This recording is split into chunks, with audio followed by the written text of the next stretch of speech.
In the upper room, as Jesus eats supper with his disciples, we find some of the most intimate and profoundly moving words that Jesus speaks to the 12. Earlier on in John's Gospel, he has just washed their feet, and he's told them that if he, their master and their Lord, can do such a thing, then they must also be willing to do it for one another. You could say that most of what Jesus has to say is encapsulated in that moment, that act of foot washing. Love one another, he says, as I have loved you.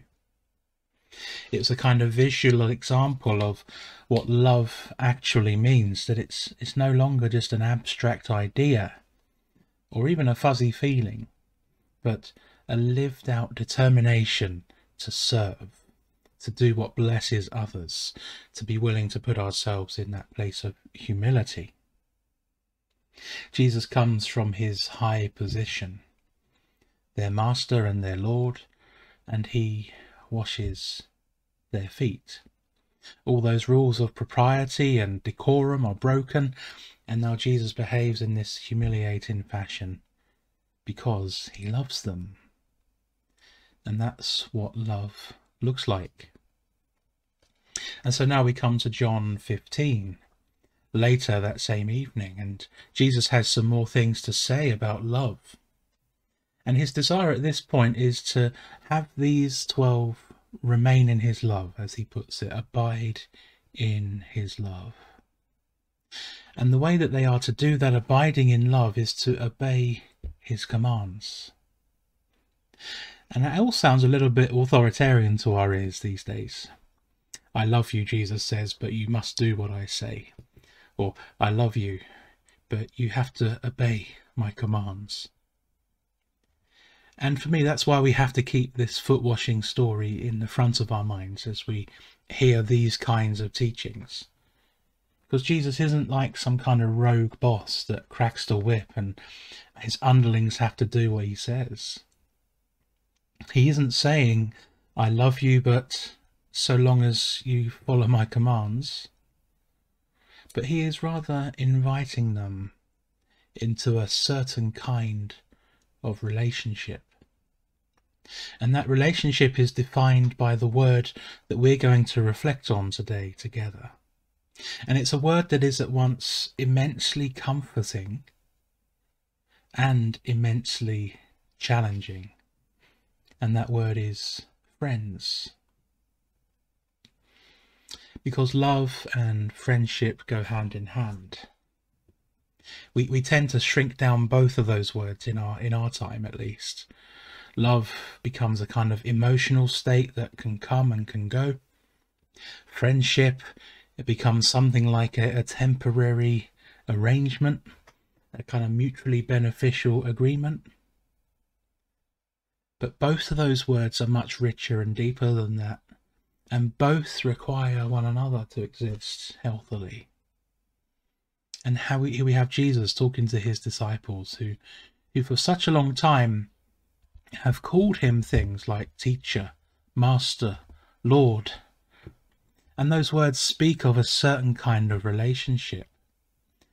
But all of those words place the disciples below Jesus.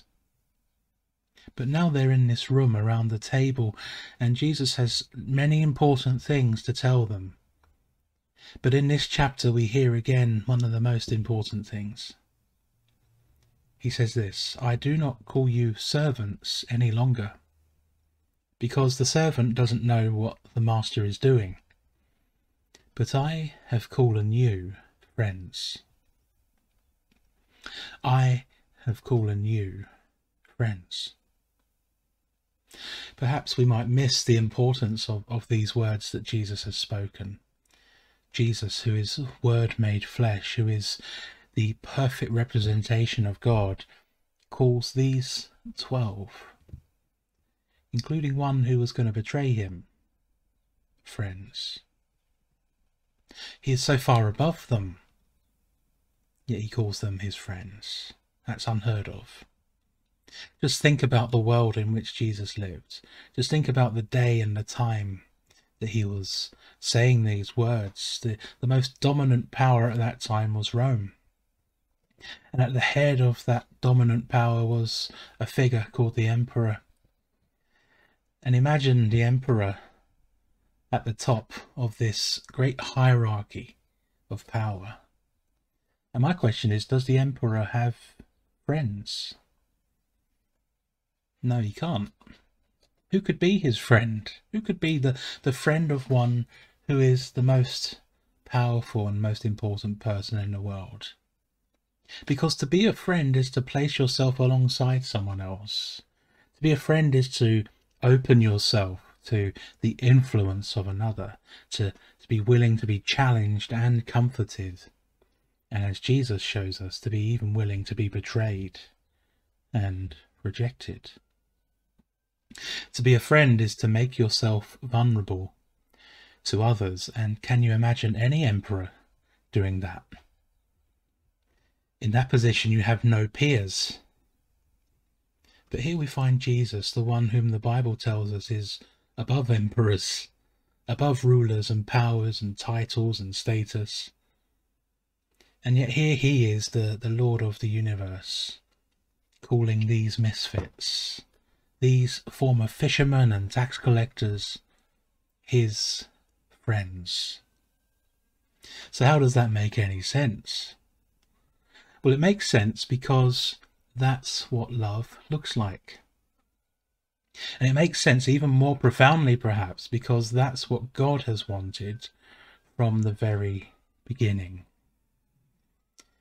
We have to ask the question, why did God create this world? Why did God not save God's self, the heartache and the pain that this world has caused? There must be something in God that desires this world to exist, despite the potential it has always had of causing so much grief and so much sorrow. Why did God go through with it? The answer is, as you probably might guess, love. God is love. And love needs an object, another, to be the recipient of love. God made us to love us. Now that kind of statement might blow some of your minds, so I'm going to say it once more. God made us to love us. If you listen to many preachers and teachers, you won't always come away with that conclusion. Often we have created this image of God who is reluctant to love us, who is simply disappointed in us, or who just needs someone to blame when everything goes wrong. Often God's acceptance of us is something like a grudging one. But that's not the God that Jesus shows us. That's not the one he calls Father.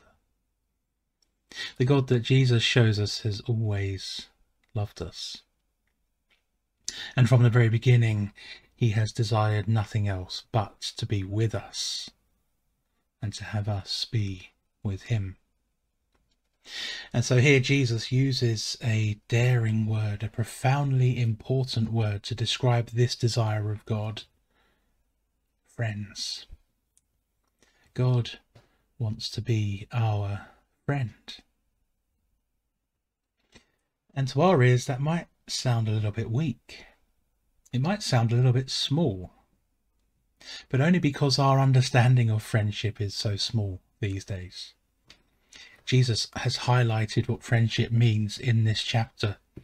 He says, no greater love has anyone than this, to lay down one's life for one's friends. That's friendship. Not the occasional gathering of people who have something in common, but a willingness to place your life at the disposal of another. One of my favourite Holy Week hymns includes these words, speaking of Jesus, "O my friend indeed, who at my need his life did spend." Jesus is that friend who spent his life to save ours, who gave it up to bring our freedom, And that is the depth and the breadth and the height and the length of friendship. It is no small or trivial or weak thing to be a friend. And Jesus calls us to be his friends. And when he does that, it's an invitation to be influenced by him, to allow him to have a claim on our lives, to give up our lives for him in return. Today we have sung that song, What a Friend We Have in Jesus, and it's a lovely song. And it speaks so simply and movingly of the kind of relationship we can have with him. But there is still more to friendship than even that song. There is a friendship that puts us in the uncomfortable places. It is the friendship that demands something of us in return. It is the friendship that speaks challenging words and comforting words and confronts us with the truth. So this leaves us with something of an important question. Do you really want to be Jesus' friend after all? It might seem like a bit of a strange place to go now, but our reading from Acts chapter 10 is important here. I hope you'll see the connection in a moment. Because in Acts chapter 10, we read of those fast-paced early days of the church. Things seem to happen really quickly, and the gospel spread fast, and with that came all sorts of challenges. And one of the biggest hurdles in the early church was this issue of the Gentiles. Because until then, those early followers of Jesus had been Jews or Jewish converts. But now in Acts chapter 10, the Spirit has rested on this group of Gentiles. But that's breaking the rules. There's ancient boundaries put in place for that reason, that Jews don't associate with Gentiles. They're to be distinct, separate. But then the Spirit comes and he rests on these people. And so now the Spirit himself is breaking those rules. As they pondered this, they could only come to one conclusion. God is bringing in all those who had once been far off. All those people who they thought belonged outside were now suddenly being brought in. And that idea was going to take some getting used to. And there would probably been many people who would resist it. They would bring some ancient texts to prove why these Gentiles weren't allowed to come. But the Spirit willed it, and it happened. And the church eventually gave up, and they realized that after all, these people are welcome too. It's the kind of people who they would not normally associate with, but they were being brought to this place as well. And so too for us, because when we speak about being friends with Jesus, it might be very tempting for us to say, oh, it's me and Jesus. I pray to him. He walks with me. But what is actually happening in that moment is we are being invited into his friendship group. We don't get to choose who comes along. We don't get to say to someone, you can't be his friend, because he and I are friends. Just as in the book of Acts, sometimes we are the ones who must give up our position of superiority. And we are the ones who must welcome the other who wouldn't normally belong. Because if you are a friend of Jesus, then you are a friend of all the ones that he calls friends. And if you've ever read the Gospels, you'll know that that leads you into some unusual company. His friends tended to be sinners and rejects. His friends were the tax collectors, the prostitutes, the publicans, the outcasts, the wounded and infirm, and people like you, people like me. They're his friends. They're the ones who he invites to his table. They are some strange friends indeed. And so I wonder again, do we still want to be his friend? If you're on our Clarence Road email chain, you might have received an email from our church secretary, Stuart. And often he'll send the minutes of a meeting as we prepare to meet again. But if you pay attention to those emails, you may remember once or twice, Stuart starts his email with these two words: dear friends. Dear friends. I think that's important. To call ourselves friends as a church is to make a serious claim, both about our relationship with Jesus and our relationship with one another. Are we friends? Really, are we friends? Are we willing to go to the uncomfortable places with each other? Are we willing to dig deep and to talk through things that divide us, that we are different about? Are we willing to speak true words and comforting words, and so on and so on?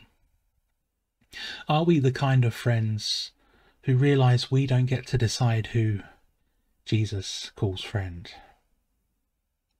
As we start to emerge from lockdowns, as we try and discern what is next for us as a church and our future, maybe we need to reflect on this very comforting and challenging word, friendship. The comfort is always there. God is your friend. But the challenge should always be there as well, that we are called to an active friendship, which will often mean that we will be challenged. It will often mean we have to welcome people who we wouldn't normally get along with. People who we think up until now have never belonged among us.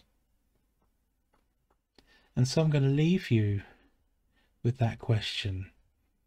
Do you want to be Jesus' friend? And if so, I wonder, can we be his friends together?